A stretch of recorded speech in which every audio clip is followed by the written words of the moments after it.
오늘 우리에게 주시는 하나님의 말씀은 마가복음 14장 32절에서 42절까지 말씀입니다. 다 함께 일어나셔서 하나님의 말씀을 경청하겠습니다.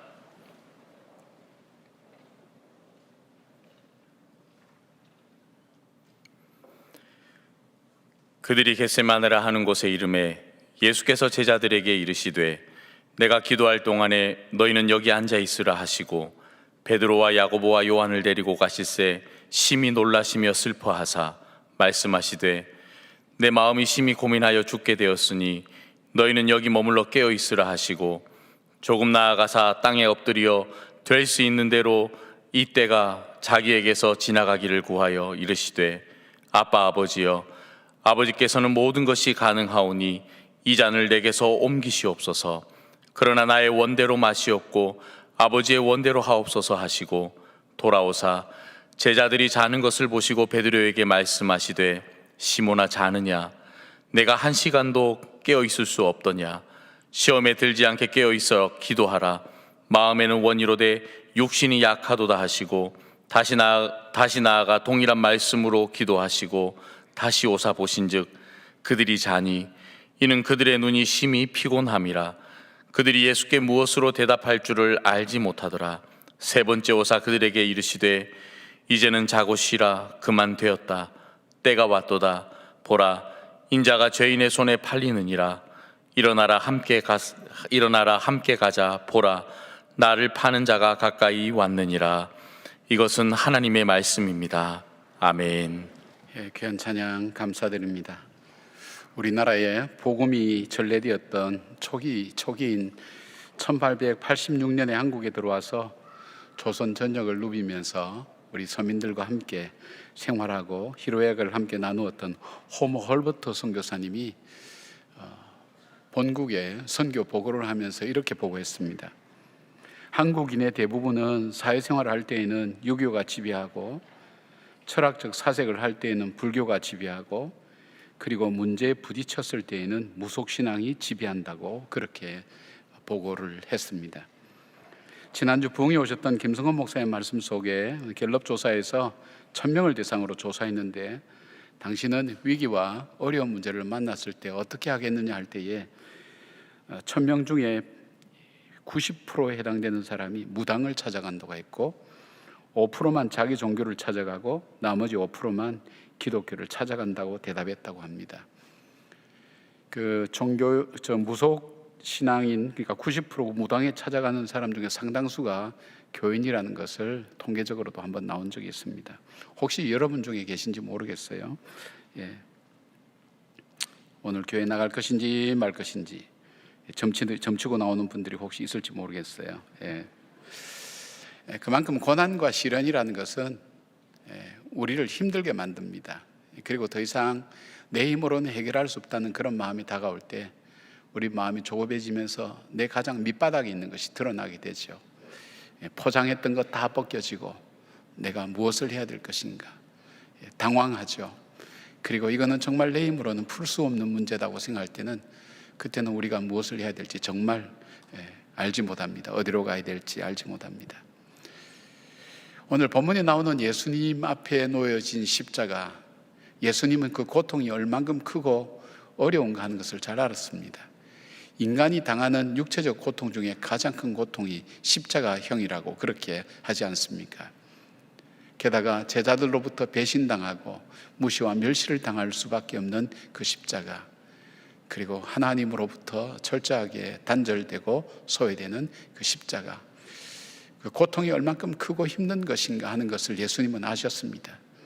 그것을 아신 예수님, 십자가가 임박해 올수록 예수님이 하셨던 일들은 뭘까요? 오늘 저와 여러분들이 살아가면서 원치 아니하지만 어려움과 힘든 일 많이 만날 때에 여러분은 어떻게 그 어려움과 힘든 일들을 이겨나가고 또 그 문제를 풀어가십니까? 오늘 예수님의 찾아가셨던 그 겟세마네 동산을 우리가 살펴보면서 예수님께서 무엇을 하셨을까? 그 십자가 앞에서 무엇을 하셨을까? 우리가 함께 생각하는 시간을 가지려고 합니다. 첫 번째, 예수님은 기도의 자리로 나갔습니다. 기도의 자리로 나갔습니다. 예수님께서 잡히시기 전날 밤에 하셨던 마지막은 바로 겟세마네 동산으로 가셨는데, 누가복음에 의하면 이 동산은 예수님께서 습관적으로 기도하러 가셨던 곳이었고, 그 다음에 제자들과 함께 기도하는 자리였다고 그렇게 말씀하고 있습니다. 기도라는 게 뭐냐? 기도라는 것은 나의 문제를 가지고 하나님 앞에 나가는 것이 기도입니다. 기도라는 것은 내가 문제에 휩싸였고 문제에 초점 맞추었던 그런 나의 모습을, 문제가 아니라 하나님께 초점을 맞추겠다는 것이 기도입니다. 기도라고 또 우리가 설명할 수 있는 또 하나가 있다면, 정말 이 문제의 해결은 하나님께 있다고 하는 신앙 고백의 모습이 바로 이 기도의 모습인 것을 봅니다. 예수님은 십자가가 얼마나 고통스럽고 감당하기 어려운 문제인가를 잘 아셨습니다. 34절에 제자들에게 말씀하신 것은 내 마음이 심히 고민하여 죽게 되었나니라고 그런 표현을 하십니다. 죽을 마음이다, 죽고 싶은 마음이다, 죽을 만큼의 고통과 아픔을, 그 번뇌와 고뇌를 갖고 있다, 그런 뜻이죠. 가장 절박하고 가장 절망적인 순간에 주님은 자기의 문제를 가지고 하나님 앞에 나갔습니다. 기도의 자리에 나가는 것은 자신이 고난을 준비하는 것도 되지만, 제자들을 데리고 그 고난의 자리로, 그 기도의 자리로 나간 것은 견딜 수 없는 시련과 고난이 올 때에 바로 우리 예수님처럼 기도의 자리로 나가라는 것을 교훈하시기 위한 것입니다. 그리고 더 나가서 고난을 뚫고 이기는 것이 바로 이 기도로 가능하다는 것을 예수님께서 이 제자들에게 보여주시고 오늘 우리에게 가르쳐 주시는 것입니다. 예수님은 제자들에게 기도를 가르치셨습니다. 공생애의 시작도 기도였고 생애의 마지막을 마무리하는 것도 십자가상에서 기도함이었습니다. 주님은 기도하라고 우리에게 명령하셨습니다. 그리고 친히 기도의 본을 보여주셨습니다. 기도의 능력을 친히 보여주시면서 성도들이 승리하는 길임을 말씀하여 주셨습니다. 성경에 나오는 믿음의 사람들도 동일했습니다. 가장 절박했던 시간에, 절체절명의 위기에 그들이 했던 것은 바로 그 문제를 가지고 하나님 앞에 기도의 자리로 나갔던 사람들이었습니다. 베드로와 야고보와 요한을 데리고 함께 가신 주님은 제자들에게 여기 머물면서 깨어 있으라고 말씀합니다. 무엇을 말씀합니까? 이 절박하고 힘든 상황 속에서 바로 이 자리에서 깨어 기도하라고 말씀하시는 것입니다. 왜일까요? 이 십자가는 예수님의 시련뿐 아니라 제자들에게도 동일한 시련이 되기 때문입니다. 이 십자가가 이제 임박에서 다가올 바로 그 순간을 위하여, 그 시험을 이기기 위해서, 승리하기 위해서 바로 깨어서 기도하라고 주님께서 말씀하시고, 주님은 돌 던질 만한 작은 멀지 않은 거리에 가서 함께 기도하시는 것입니다. 하나님의 도움을 받지 않고는 견뎌낼 수 없는 무서운 시험을 이겨내기 위하여 하나님께 도움을 구하는 간구를 하라는 것입니다. 그러나 제자들은 깊은 잠에 빠져듭니다. 기도의 자리에 나왔지만 3번이나 예수님이 깨울 정도로 잠이 든 것입니다. 왜일까요? 성경은 육신이 약하다고도 말씀을 합니다. 여러분도 예배 자리에 나와서 가만히 앉아 있으면 찬양과 그리고 이 분위기와 그리고 목소리가, 제 목소리가 또 그렇게 고함을 지르는 목소리가 아니라서 잔잔하면서 잠이 솔솔 옵니다. 그래서 깊은 잠에 빠져드는, 정말 단맛을 맛보는 분들도 많습니다. 한 번, 두 번은 가능한데 이것이 습관적이 되면 그거는 영적인 문제입니다. 바로 잠이 듭니다. 그건 뭐냐면 영적인 무지라는 것입니다. 정말 이때가 깨어서 기도해야 될 시기라는 것을 분별하는 능력이 없다는 것입니다. 자리가 중요한 것이 아닙니다. 환경이 중요한 것이 아닙니다.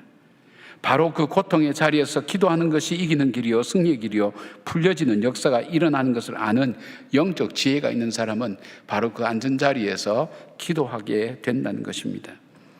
기도해야 될 때 기도하지 못하면 자신도 모르는 시험이 기다리고 있다는 것을 알지 못할 뿐더러 문제가 닥칠 때 시험에 들 수밖에 없습니다. 오늘 본문을 보면 기도와 시험은 같이 언급되고 있는 것을 보게 됩니다. 그래서 제자들의 실패나 신앙인들의 실패에는 반드시 여러 가지 요인이 있지만 그 중에서도 기도해야 할 때를 놓치는 것과 기도의 자리를 지키지 못하는 것에 그 원인이 있는 것을 봅니다. 기도해야 될 때 기도하지 못하면 실패라는 대가를 치르게 됩니다. 그래서 기도는 타이밍이 참 중요한 것입니다. 주님이 멀지 않은 거리에서 땀방울이 빗방울이 되도록 기도할 때에 얼마나 절규하며 간구했을까요? 그 모습과 그 소리를 들으면서도 제자들은 잠을 잘 수밖에 없었습니다. 사단은 우리에게서 기가 막히게 막는 것이 있다면 기도하는 것을 하지 못하도록 가진 방법과 모든 것을 동원해서 우리로 하여금 기도하지 못하게 만듭니다. 그래서 기도하는 것만큼 어려운 것은 없습니다. 기도하는 것은 노동과 마찬가지이기도 합니다. 기도를 막는 그런 세력들이 있기 때문에 어떤 다양한 방법으로 우리로 하여금 기도하지 못하게 만듭니다. 왜냐하면 기도는 사탄이 패배하는 길이기 때문입니다. 여러분이 오늘 앉은 자리가 어떤 자리인지 저는 잘 모릅니다. 예배 자리에 앉았지만 여러분 중에는 지금 이 자리에 앉았지만 고통과 아픔과 어려움 중에 있는 분들도 있을 줄 압니다. 그러나 이 자리에 앉아있다 할지라도 이 자리가 바로 여러분이 기도를 하고 있는 자리라면, 기도하는 자라면 그것은 승리의 자리요, 회복의 자리요, 치유의 자리요, 그리고 하나님께서 인도하시는 축복의 자리라는 것을 기억하시길 바랍니다. 우리가 힘들고 어려울 때 기도의 자리로 나가는 저와 여러분 되기를 주님의 이름으로 축복합니다. 자, 예수님께서 겟세마네 동산에서 두 번째로 하신 일들이 있다면 주님의 뜻대로 되기를 원하는 기도를 하셨습니다. 하나님의 뜻을 구하는 기도를 드렸다는 것입니다. 하나님의 뜻을 구하는 기도가 무엇인가? 우리가 흔히 생각할 때, 우리가 기도할 때 기도해봐도 소용이 없잖아. 우리가 기도할 때 하나님 뜻대로 하는 결론은 비슷한데, 그래서 하나님의 뜻대로 뜻을 구하는 기도를 오해하고 있는 분들이 많이 있습니다. 오늘 예수님의 기도는 하나님의 뜻대로 하는 기도, 하나님이 기뻐하시는 기도가 어떤 기도인가 하는 것을 잘 보여주고 있습니다. 36절 보니까 이르시되 아빠 아버지여, 아버지께서는 모든 것이 가능하오니 이 잔을 내게서 옮기시옵소서. 그러나 나의 원대로 마시옵고 아버지의 원대로 하옵소서 하시고, 여러분, 하나님의 뜻을 구하는 기도의 첫 번째는 먼저 하나님과 자신과의 관계를 확인하는 것으로 시작해야 됩니다. 하나님을 아빠라고 부릅니다. 이런 호칭은 나의 기도를 들으시기도 하시고 나의 기도에 응답해 주실 능력과 마음을 갖고 계신 분인 것을 믿는 고백인 것입니다. 세상에는 도와줄 마음이 없어서 도와주지 못하는 사람도 있습니다. 그러나 도와주고 싶은 마음이 있지만 능력이 안 되면 도와줄 수가 없습니다. 그러나 내가 간구하는 그 하나님은 나를 도와줄 능력을 갖고 계시고 도와줄 마음도 갖고 계신데 그분이 바로 나의 아버지 되신다는 그 관계를 확인하는 것이 제일 먼저 기도의 자리에 중요한 주님의 뜻을 구하는 기도가 되는 것입니다. 예수님은 주기도문을 통해서 처음으로 하나님을 아버지라고 그렇게 부르라고 그렇게 가르쳐 주셨습니다. 그 당시에는 하나님의 이름을 마음대로 부르지 못했습니다. 그래서 아도나이나 또는 퀴리오스라고 하는 주님이라고 하는 그 표현을 쓸 수밖에 없었습니다. 그러나 주님께서는 바로 이 하나님을 아버지라고 부르라고 그렇게 말씀하셨습니다. 가장 중요한 것이 있습니다. 내가 기도할 때에 하나님께서 바로 예수님이 기도하신 것처럼 하나님은 전능하시오니 모든 것을 하실 수 있사오니, 하나님의 능력을 먼저 믿고 고백하는 것, 그 하나님과 나와의 관계를 먼저 확인하고 그 하나님 아빠 아버지 부를 때에 그 아버지는 내 기도를 들으시고 내 기도에 응답하시는 분이라는 그 믿음의 확신이 참 중요합니다. 그 다음에 중요한 것이 있습니다. 그것은 뭐냐면 간절하고 진실된 마음으로 자기 마음과 심정을 토하는 것입니다. 본문 보니까 예수님은 기도할 때 땅에 엎드려라고 되어 있습니다. 당시의 기도는 하늘을 향해 손을 들고 기도하는 것이 보편적인 자세였습니다. 당시의 기도를 하는 사람들 보면 손을 들고 하늘을 향해서 이렇게 손을 들고 기도하는데 예수님은 엎드려서 이 이마가 땅에 닿도록 간절함을 표현하고 있죠. 누가복음 보니까 예수님이 무릎을 꿇고 기도했다고 말씀합니다. 더 정확한 표현을 보면 누가복음 22장 44절에 보니까 예수께서 힘쓰고 애써 더욱 간절히 기도하시니 땀이 땅에 떨어지는 핏방울같이 되더라고 그렇게 말씀합니다. 자신의 고통스럽고 아픈 마음을 표현할 때 바로 이 땀이 핏방울 되면서 떨어지는 것 같은 그런 간절함과 예절함을 하나님 앞에 그대로 말씀하는 겁니다. 시편 61편 8절은 이렇게 말씀합니다. 백성들아 시시로 그를 의지하고 그의 앞에 마음을 토하라. 하나님이 우리의 피난처시로다. 그렇게 말씀합니다. 마음을 토하라는 표현을 했습니다. 여러분 혹시 토하실 때 토해놓은 것을 보면서 이것은 고기니까 이쪽으로 갈라놓고 그건 채소니까 이쪽으로 갈라놓고 분류하는 사람 있습니까? 속에서 토할 때 이렇게 토할 것만 토하십니까? 속에 있는 거 다 끄집어내는 겁니다. 모든 걸 다 토해내는 겁니다. 내 아픈 마음, 그 속에는 남을 저주하는 것도 있겠죠. 그죠? 정말 미워서 저주하고 싶은 그런 마음도 있겠죠. 사람에게는 우리가 할 수 없지만 하나님에게는 이 마음을 토하는 것이 참 중요합니다. 내 심령을 있는 그대로 하나님께 아뢰는 것이 참 중요합니다. 거짓된 언어나 위장된 언어가 필요한 것이 아니라 정직한 언어로 하나님 앞에 내 마음을 느끼는 그대로, 내가 고통을 느끼는 그대로 하나님 앞에 그대로 표현하는 것, 그것이 참 중요합니다. 왜냐하면 주님은 중심을 보시기 때문입니다. 우리의 마음을 보시기 때문입니다. 그 마음을 하나님께 아뢰는 것이 중요합니다. 그리고 그 다음에 하는 것이 있다면 십자가의 고난과 시련이 자기에게 오지 않기를 간구하는 것입니다. 우리가 하나님 뜻대로 기도하라 그러니까 하나님 알아서 다 해주세요. 하나님 뜻은 이미 정해져 있잖아요. 제가 기도한다고 하나님 뜻을 돌이키겠습니까? 기도 하나만 하지요. 그것이 주님의 뜻을 구하는 기도라고 생각하는 분이 있습니다만 여러분 그렇지 않습니다. 내 뜻을 하나님 앞에 전해야 됩니다. 하나님 내 뜻은 십자가를 안 지도록 해달라고. 정말 피하고 싶죠, 이 고통의 십자가를. 내 심정과 내 간절한 소원은 이 십자가 안 졌으면 좋겠습니다. 그것을 하나님 앞에 전하는 겁니다. 하나님 앞에 당당하게 말씀하셔야 됩니다. 그리고 마무리할 때 기도에 중요한 것은 이 기도가 필요합니다. 하나님, 나의 뜻대로 마옵시고 아버지의 원대로 하옵소서라고 기도합니다. 왜 이런 기도를 해야 될까요? 나의 뜻이 이루어지는 것보다는 온전하신 하나님 뜻이 이루어지는 것이 나에게 더 큰 유익이 되기 때문입니다. 내가 상상하지 못할 더 큰 유익과 그리고 선을 이루는 역사가 있기 때문입니다. 여러분, 하나님께서 우리가 간구하는 대로 응답하신다면 이 자리에 살아있을 아무도 없습니다. 여러분 살면서 한 번도 남에게 욕을 들어먹거나 또 저주받을 만한 일들을 하지 않으셨습니까? 착하게 살아오셨습니까? 그래 살았습니까?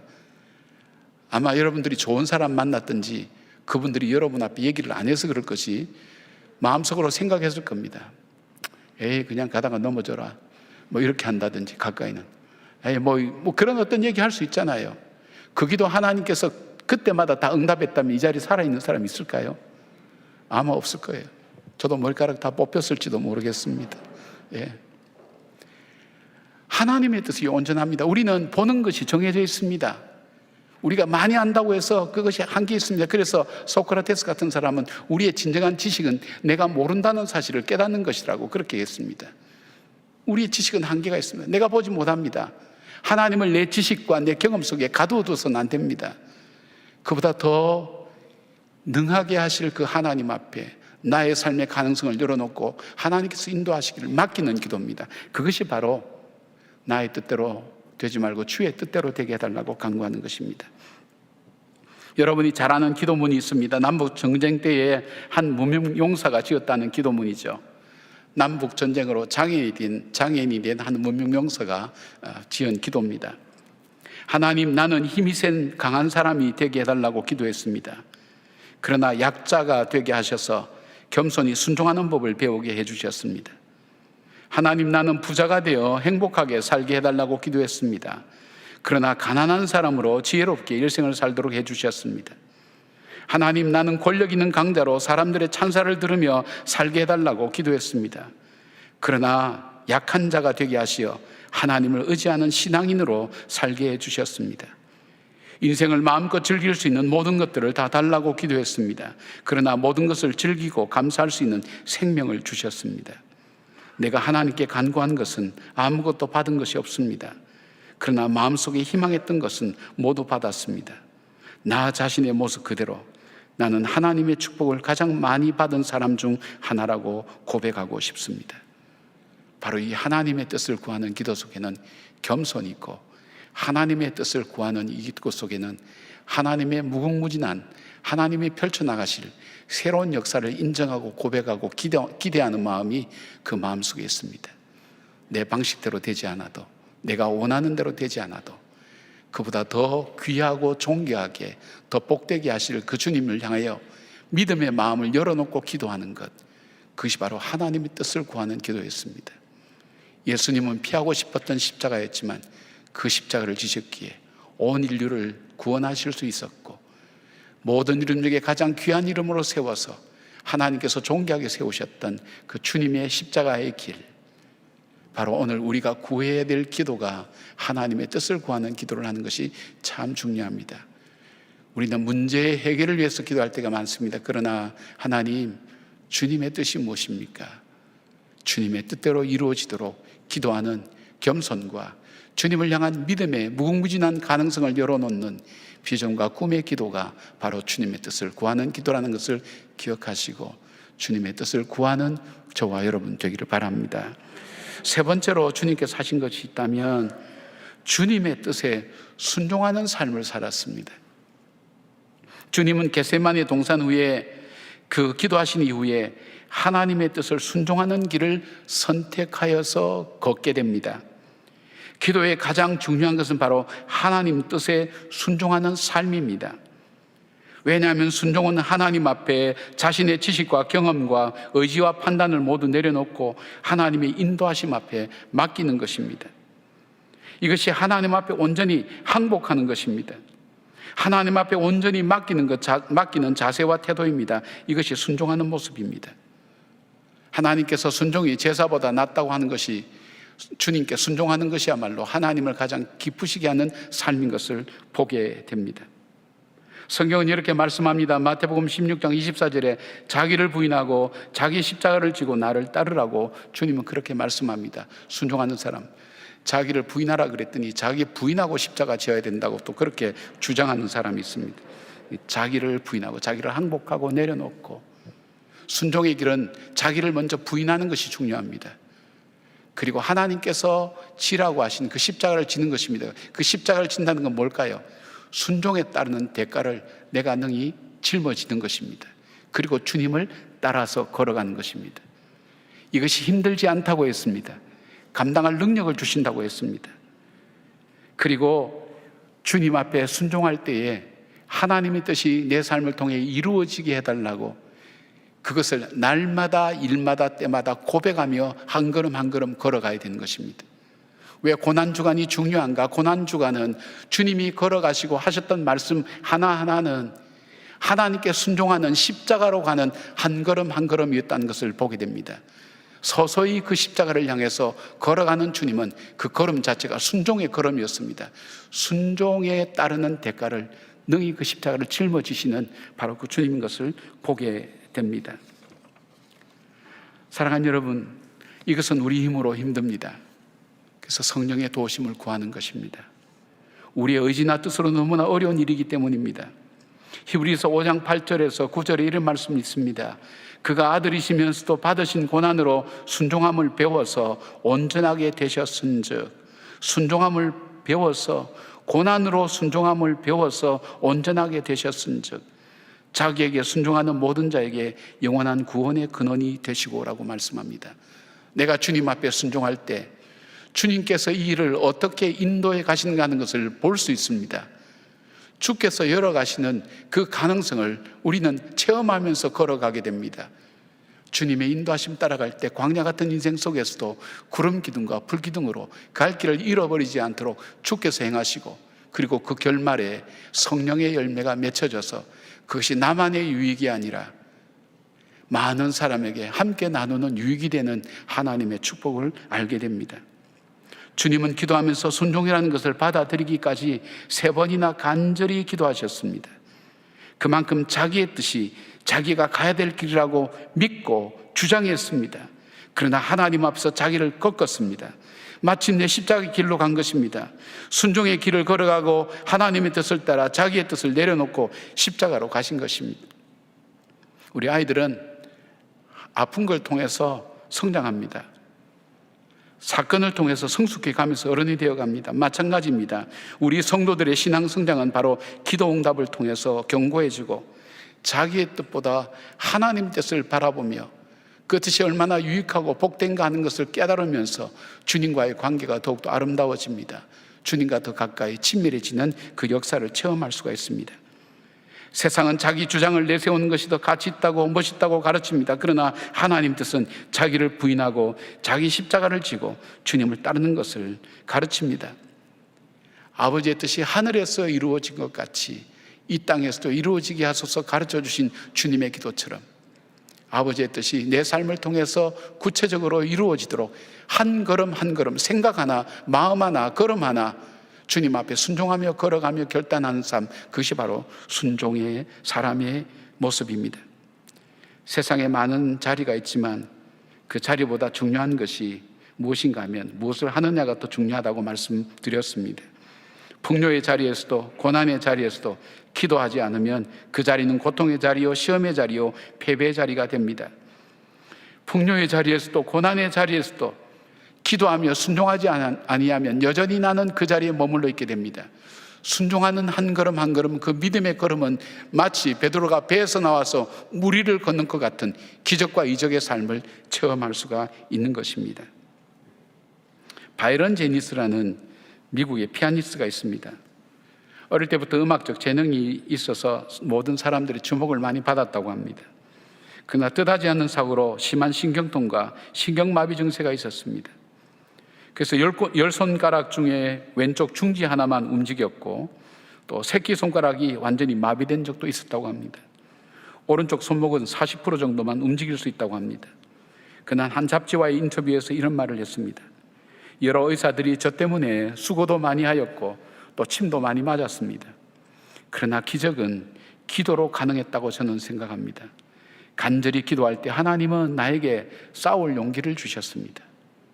그리고 유명한 말을 했습니다. 나에게는 분명 문제가 있습니다. 그러나 내가 기도할 때에 그 문제가 나를 사로잡지는 못했습니다. 문제에 붙잡히는 인생이 되지 않았다는 겁니다. 그렇습니다. 인생에 문제가 하나도 없는 사람이 어디 있겠습니까? 우리가 살아가는 동안 문제가 없었던 때가 있었습니까? 그 문제에 사로잡힐 때 우리에겐 두려움이 찾아옵니다. 그 문제에 사로잡힐 때 우리는 위축됩니다. 그 문제에 사로잡힐 때 우리는 당황합니다. 무엇을 해야 될지 못하고 결국은 낙담하고 절망하며 주저앉게 됩니다. 그러나 주님을 의지할 때, 주님 앞에 순종하며 주님의 뜻을 구하며 믿음으로 걸어갈 때에 주님은 그 길에서 나오게 하시고 그 길을 통해서 통과하게 하시면서 우리의 믿음의 아름다운 모습들을 더욱더 만들어 가시는 것을 보게 됩니다. 나를 향한 주님의 뜻을 구하는 그 기도, 그 일에 승리가 주어질 뿐 아니라 하나님께서 영광 받으시고 우리는 예상하지 못한 가장 귀한 것으로 우리 삶을 채우는 것을 보게 됩니다. 저는 지금도 추억하는 것이 있습니다. 아마 여기 계신 분들 중에도 아마 그런 분들 많을 줄 압니다. 교회를 건축할 때 70일 동안 교회를 다 부셔놓고 70일 동안 새벽기도, 하나님께서 그 마음에 부담을 주셔서 그 새벽기도를 할 때 그때 마음으로 돌아갈 때가 참 많습니다. 한번 생각해 보십시오. 교회를 다 부셔놓고 본당만 여기 있고 전부 다 부셔, 화장실도 없습니다. 밖에 간이 화장실 있고, 그것도 11월 달 정도 됐습니까? 10월 달, 11월 캄캄합니다.